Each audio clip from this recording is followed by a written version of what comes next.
Hello my friends, welcome to installment 2 of this colorful Color Classic series. At the end of my last video, I introduced this behemoth monster of a Mac known as the LC575. And inside him is a fast 33 MHz 68040 processor compared to the painfully slow 16 MHz 68030 inside this Color Classic. So what we're going to do today is gut this guy like a fish and take his internal organs and put them inside this beauty box to make him run faster. This is known as the coveted Mystic upgrade. So now I need to put him face down on a soft surface for the gutting. And that's a little bit more challenging than you think, because he's a super duper heavy one. Oh. Here's the back of the LC575. This is a very old used machine. You can see even the original screws are missing. On yours, they might be there, so you'll have to remove those first. There are, well, normally 2 tabs, but on this particular machine, the right side tab is broken off. You'll need to push down on both of the tabs, and then you just pull it right out. Now, before you start touching the motherboard, it's important that you have a grounded wrist strap so that you're not going to accidentally apply any static discharge to the motherboard and fry any chips. And once that's done, you basically need to grab the right side. You can pinch it, and then I would suggest putting 4 fingers behind these 4 connectors, and then just pull up with a fair amount of force, and then it just slides up and out. Now while we're here, we might as well take out the hard drive too, because this is good. It's a SCSI drive. It's old, it's slow, and I know BlueSCSI, Mac SD, right? But still, you shouldn't throw these away. These are very usable. And there's this little plastic tab here that you would want to pull down. Otherwise, you won't be able to pull it out. But even if you do pull the tab down, it's still fairly hard to get him out. Well, that definitely won't be edited out of this video. Okay, that might actually make him a little bit easier to get out. Then again, maybe not, because he's got a connector deep down inside. And he is really in there good.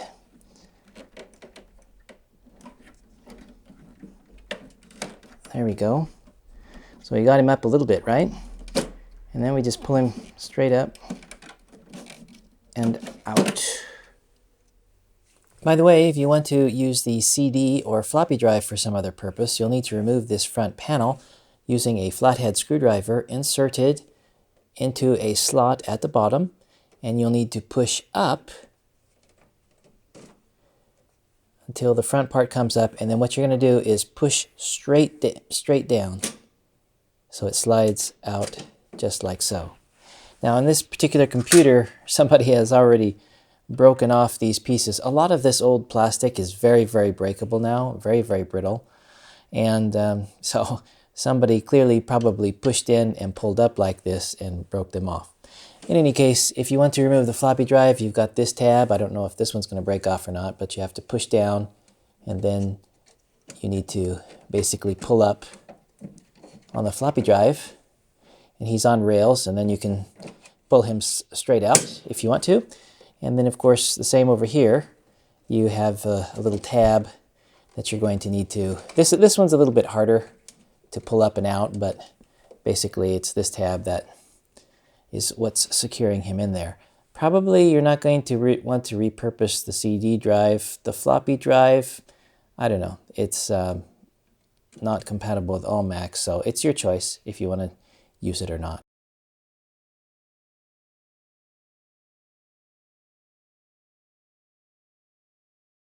And here is our Mystic upgrade, the LC575 motherboard. We can see the 68040 processor is here. By the way, this is the LC version, which means it does not have an FPU.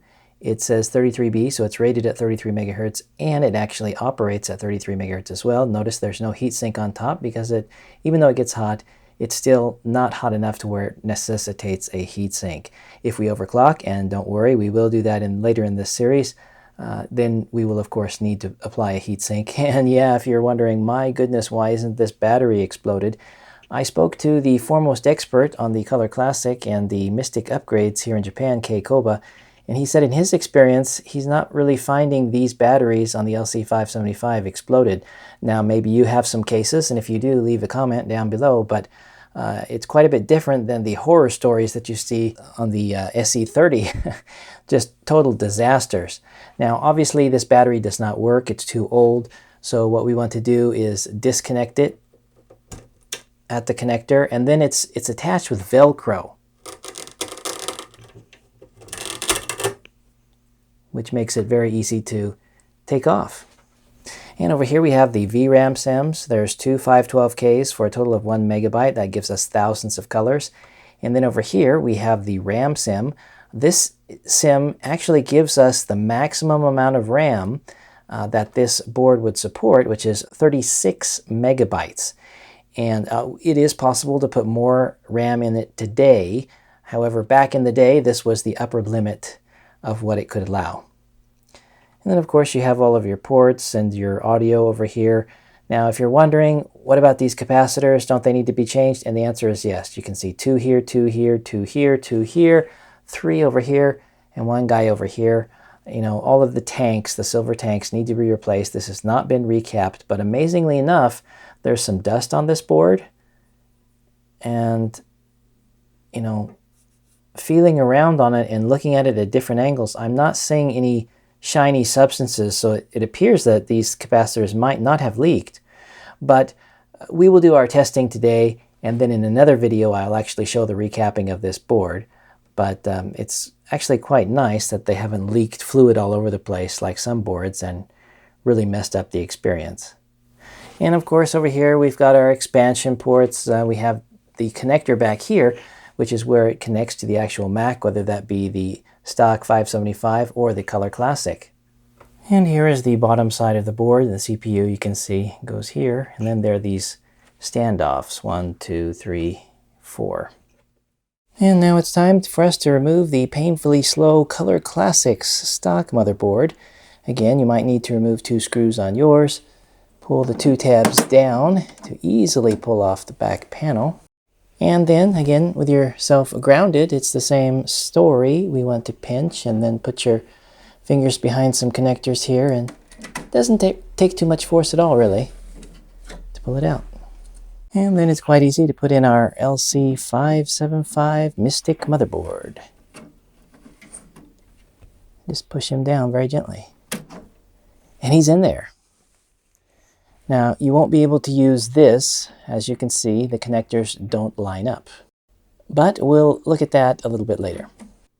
Alrighty, my friends, now it's time for the smoke test, where we see what happens when I power it on. Now, I know what some of you are thinking, oh, you're supposed to modify the analog board, you're supposed to modify the software before you do that. Well, trust me, it's not going to explode. We're not going to fry the board. It's going to be okay. I just want to show you exactly what's going to happen if you put an LC575 board in your Color Classic and then do nothing else but switch the power on. I've turned on the power at the back, but as you know, that doesn't power on these machines. You also have to push the power key on the keyboard. And we get the bong. And as you will see here shortly, it will start to boot up. Now previously, before I put the motherboard in, it was booting from the internal hard drive into System 7.1. And in order to do that for the regular Color Classic board, we need a special system enabler for the Color Classic. But as I said, I made no changes whatsoever.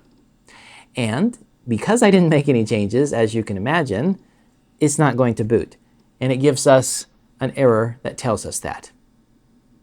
So what I did is prior to doing this, I actually used my SE30 to create a special boot floppy with the appropriate 065 enabler version 1.1.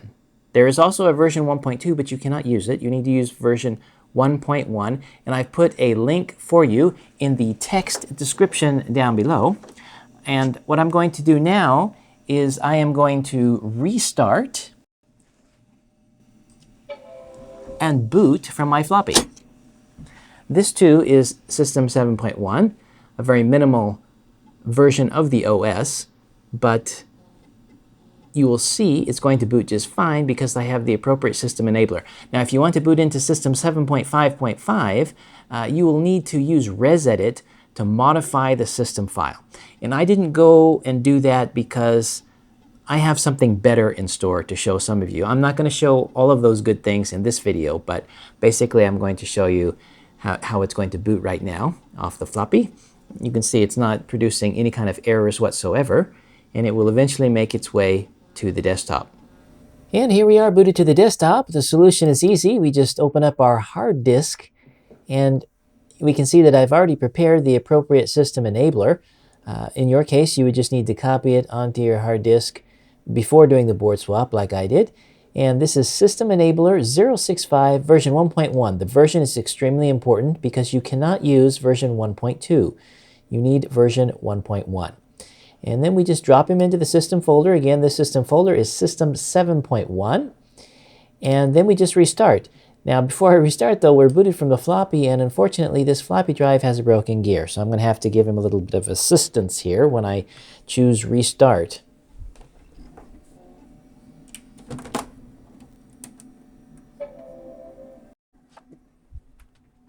And we get the Welcome to Macintosh screen. We see he's booting just fine. So that's really the ticket to getting it to boot off of the Mystic LC575 motherboard. We'll also notice that it's the same screen resolution as it was before, 512 by 384.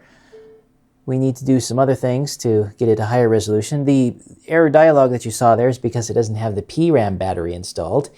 And now let's take a look at some benchmarks. And our first benchmark suite is MacBench 3.0. You might be wondering why not 4.0, and the reason why is because I have an SE30 and I'd like to compare with it, and I cannot run MacBench 4 on it. I can only run MacBench 3. And I would recommend that you do MacBench 3 as well, simply because it has a very broad compatibility range among vintage Macs. And before I continue, I'd just like to say that I needed to make this video of the CRT slightly out of focus because my GH5's sensor does not have an anti-aliasing feature, and it produces a lot of more, however you like to pronounce it, patterns that look quite awful. So I needed to defocus it and then try to add some sharpening in post. So it doesn't look perfect, but it's really to avoid moire. And here are some test results. Now, the baseline is the Power Macintosh 6160. Keep in mind that PowerPC is considerably faster than 68K Macs, but even so, the 68K Macs did pretty well, although not the original Color Classic, which is in yellow. Look at that, 6%. Now, that has a 16 megahertz 68030 processor, so not a lot of surprises there, but look how much faster the 68040 processor of the Mystic is. That's right, the purple is what I'm running right now, and that's almost at 50% of the PowerPC. And then down below is the Quadro 650. I did this many years ago when I used to own it. I actually don't own this Quadro 650 anymore, but it had a Quantum Capella hard drive, which is fairly fast, and it has a fairly fast SCSI system inside, and you can see it got 50% compared to the Power Mac 6160. And next we have floating point. Now keep in mind that even this Mystic board has an LC version 68040, so it does not have the FPU. Even so, if you take a look at the Classic stock, it did have the 68882 FPU, and that's why it gets 2% instead of 1%, but still, compared to PowerPC and compared to the FPU and the 68040 inside these Quadro 650, these scores are quite pathetic. But even the FPU inside the 68040 really is, it just can't touch what the PowerPC can do, and that's really where the PowerPC excels. Now, if we look down below, we can see we've got some disk benchmarks here, and I need to adjust my scale here so you can see it a little bit better. The 6160 is pretty much matched by the internal hard drive of the stock Color Classic. Now, this stock Color Classic is stock in terms of motherboard, but the hard drive was installed later on by the previous owner, and the hard drive is actually a Quantum Atlas 2 4.5 gigabyte 7200 RPM drive, which is quite fast actually. So that's why you're seeing it, even though it has a slow motherboard, it's holding its own against the Power Mac 6160. And of course, now the same hard drive is still in there, even though I have my Mystic board in, and it's getting quite a bit faster speeds, of course, because of the acceleration present in the CPU. And then the Quadro 650 is faster still with its Capella hard drive. Now, we also have the publishing disk mix, and this is kind of like Photoshop and real-world testing, which is what it does. And take a look at this. This Mystic configuration tops out. It beats them all by a considerable margin. So quite impressive, actually. The graphics, we can see that the Mystic beats them all. Not a whole lot faster than the PowerPC, but still 106%, substantially faster than the stock Color Classic. And right now we're talking about 256 colors to be consistent with all of the testing. And of course the RAM cache is 128K. The basic configuration is pretty much identical across these machines here. And then we have the publishing graphics mix. So still quite comparable, quite fast as it matches the PowerPC. And of course I couldn't do the CD-ROM test because I don't have a CD-ROM on this machine. And next we have Speedometer 4.0. For those of you who are doing testing, please keep in mind that if you yourself are running an earlier version, like for example 3.0.6 or some version of 3, version 3 and 4 have a different scale that they use, so they're not directly comparable. So if you want to run tests on your machine and then compare with the scores that I'm showing you now, you really do need to run version 4. Specifically, this is version 4.0.1. And this is showing me that, you know, all of the details I've told you before. I do not have an FPU. And here we have the Color Classic Mystic compared to the stock Color Classic, just across the board, a tremendous difference. Now, of course, the FPU section here is all zeros for this computer because it has no FPU. And this one does have an FPU, but you can see it's just really quite sluggish. I mean, many times faster in terms of CPU. It's got a 1.17 here and only 0.25 for that stock 16 megahertz 68030. So quite a difference. Down below, we can see the graphics performance, just amazingly different. Look at that. So all across the board, super fast. Let's do my Quadra 650, which I ran these tests many years ago. Now, the math, you can see there's a substantial difference because this has the FPU. So of course, it's going to be skewed quite a bit, and anything that relies on that FPU. But the other scores are, you know, really quite comparable, which isn't too much of a surprise. Now, if we look at some other things here, we've got, this is at my SE30 with a socketed 50 megahertz power cache. And we can see this, you know, 50 megahertz for a 68030 is quite fast. But as we can see, the 68040 processor really pulls ahead, even without the FPU. And I mean, take a look at that. It's just beats it hands down. Then if we look at some other scores here, we have Turbo 40 megahertz. Now in this case, we have a faster clock speed on this Daystar PDS accelerator for the SE30. This Mystic is clocked at 33 megahertz. So of course you're going to see some scores over here that are faster, and especially because it has the FPU, so you're going to get faster math scores. And well, we'll come back to this again when I do my overclocking video.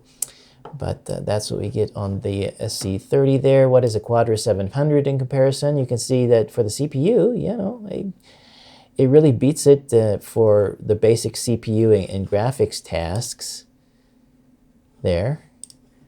And Quadra 840 AV, which is the fastest 68K Mac that Apple produced. And really it holds its own except for the math again. Quadra 950, quite comparable. And lastly, we have Norton System Info, which is a benchmarking utility. This is version 3.5.3. And the test is done. We see the Color Classic Mystic with its LC version 68040 received a 30.6, which is just 1/10 of a point faster than the base Quadra 700 and just 1/10 of the point slower than the Quadra 700 with a fast hard disk. So really, it's saying here it's quite comparable to that machine. I've got my SE30 up here with a 40 megahertz 68040. I ran multiple tests of it. So again, it's clocked higher than the 33 megahertz, so that makes some sense here. We also have some more SE30 tests, the 50 megahertz 68030. And then, of course, way down, we've got other machines. Wicked fast 2FX, it's quite a bit lower, right? So we can see how much faster than it is than all these other machines. And to close out the performance section, I'll just show you a couple basic apps, graphics apps. Canvas 3.5.6, my favorite graphics app back in the day, even more than Adobe apps. I just love this app.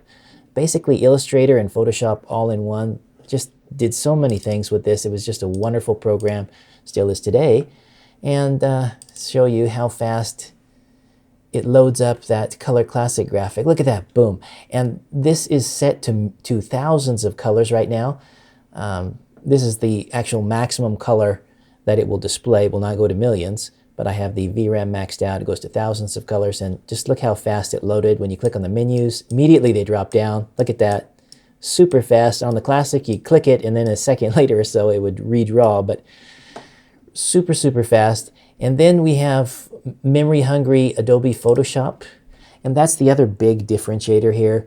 Whereas the regular Color Classic motherboard is locked to 10 megabytes, this one has 36 megabytes, and actually using modern RAM, you could take it up even beyond 100 megabytes if you wanted to. But for the most part, 36 megabytes is a lot, even for Photoshop 4 here. So what I'm going to do is go in and open up that same graphic that we just displayed, which is in my copyovers folder here. We'll open this right up. And then we can zoom in on it here.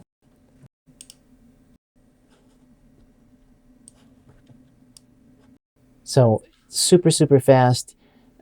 Lots of RAM, allows you to do all kinds of amazing things. The screen redraws are fast. I mean, just overall a very usable machine now, whereas it wasn't before, when it had the stock 16 megahertz 68030 processor in there that Apple decided to put in. So a great upgrade that in another video we're going to make even better. Well, now what becomes of this dead carcass? As you can see here by the picture, we have gutted him.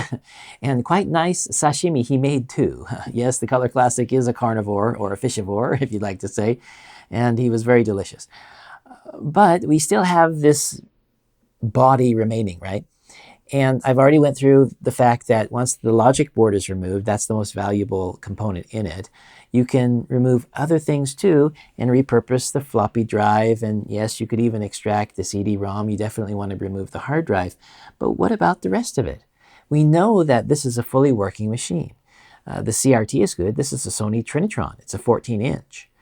But without the motherboard, how do you use it? The only purpose I could think would be to use it in another LC575 or Mac that has a 14-inch display. But I don't have that, so it's not really any use to me. Also, we know that the analog board on the inside is good because, again, this is a fully working machine. And I was talking to Kay Koba in Tokyo, and he was saying that because the analog board is driving a 14-inch display, it's actually more robust, the components on the analog board, than the ones in the Color Classic, because the Color Classic has a much smaller 10-inch display. So I could extract the flyback and put it in a Color Classic. And yes, these components are old, but so are the components inside a Color Classic. So that could be potentially useful. But at the end of the day, what to do with this CRT? Now here in Japan, you have to pay like upwards of $50 US equivalent to recycle your computers if you want to dispose of them. I could dispose of the plastics. It was suggested to me, just take a hammer to the plastics and remove all the metal parts, and then you can throw the plastics away in burnable trash. But I think that might be a shock to those of you who actually love the 575 series. I could also extract the Apple logo, and I have an idea on how to use the back panel on this, which is something, if it works out, you might actually be interested in seeing in another video. But it all comes down to the CRT. So I don't know. I'm not averse to shipping it to somewhere, except for the fact that I can't offer a guarantee it's going to arrive in one piece. I would think the only way you could ship it and expect it to arrive safely without the yoke, the neck, breaking off would be to ship it inside this plastic case. But if you do that, it requires a huge box. It's very heavy. I don't know. And especially if it goes to the US, I mean, once the US Postal Service worker sees this, he's going to say, wow, a big box saying fragile. I'm going to throw it down on concrete. And I see those photos all the time in Facebook groups from many of you posting them about how your LC575, 475 was destroyed due to mishandling. And most of the time due to inadequate packing, but still, I'm not sure if you'd want to take the risk on it. I can ship by ocean from Japan to the US, Australia, Europe. It would just take a minimum of 2.5 months. To Europe, who knows? The Kai Robinson SE Reloaded project was shipped to me by ocean, and it still hasn't arrived. And I think it's been more than 3 months now.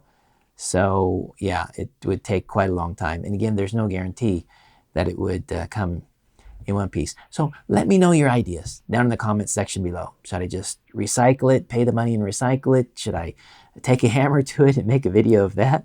Should I give it away to one of you who are willing to pay the shipping? Let me know your thoughts down below. And that brings this second installment in the Color Classic series to a close. Don't worry, friends, we're going to have many more videos on the topic of this Color Classic. I'll have a video on swapping out the CPU with a full FPU version 68040. I'll also be talking about overclocking, and towards that end, I should show Kay Koba in Tokyo sent me this pretty amazing 15 blank circuit boards of his Spicy O'Clock overclocker for the LC475 and 575. So I will be using that. He actually sent me a sealed prototype of the board that I haven't even opened yet, and I will be going into more detail on that in another video. We'll be talking about fan upgrades, getting the same airflow but yet with a quieter operation. We'll be talking about how to swap out the hard drive for something that will be cooler in operation, draw less power. Specifically, I'm thinking about BlueSCSI. I know Eric Helgeson has been asking me, so James, when are you going to be doing your video on BlueSCSI? And I haven't done that yet, and I'm very sorry, Eric, but it will be coming. And also how to update the resolution to 640 by 480 so we can finally play some games on this machine. A lot of videos still coming, folks, so be sure to stay tuned. And I will eventually put all of those videos into a playlist. So people who are coming a year from now or 2 years from now will be able to watch them all sequentially from video number 1 to however many they are. And even if you don't want to watch them all sequentially, a playlist just makes it easy to find a complete collection of videos. So that is coming. And since I'm on the topic of Kay Koba, he also introduced me to this book called Doping Mac. Now, a lot of younger people these days use the word dope. It's dope, meaning it's cool, it's awesome, it's great. And well, I'm a little bit in the older generation to where, you know, Nancy Reagan, don't do drugs. That's kind of the association, illicit drug use that I have with that. But I guess that's what they were meaning here when they said doping Mac. You're going to be putting your Color Classic on dope, basically, whenever you swap out the motherboard. I guess that dope would be speed, right? Because he's much, much faster. But inside this, it's written all in Japanese, but it's got some amazing articles in it that are extremely detailed, much more detailed than you're going to find in Macworld or Mac User or those type of English magazines. And articles on the people like the Tacky upgrade, the people who actually put those ideas together to create the upgrades for this great machine in the first place. It's all written up in here. And I bought this on Yahoo Auctions Japan, and for a very reasonable price. They come up every now and then, so that is also going to be assisting me in this effort as I consult with Kay Koba moving forward. Speaking of him, he also sent me a sample of one of his ROM-inators, very low profile. He sold out his first batch of ROM-inators. If you don't know what I'm talking about, ROM-inator, see my video on that. It's a ROM upgrade for the Macintosh 512K, 128K, and Plus. And he's the authorized seller of them. You can build it yourself if you want to download from the Big Mess of Wires website, but honestly, if you can buy it in one kit, that's probably the way to go. And I put links to Kay Koba's websites and blogs and all that down in the text description below. Now, before I close, I'd like to thank two very important people, two very special people who contributed to this site by PayPal. And the first is Mauro Asiakaferi. I have mentioned him before because he is a monthly supporter of this channel. He's the only one who has done that, and he's been doing that since earlier this year in 2021. I humbly wish to thank you, Mauro, for your continued support. I'd also like to thank Attila Fach. Oh my goodness, I knew I was going to botch your name. I'm not good with Hungarian names. Fehérvári.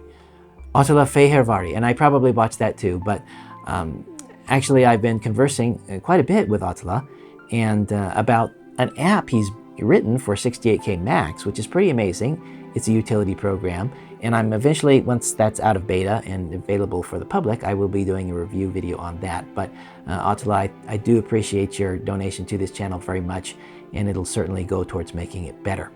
If you like this video, please consider giving it a thumbs up.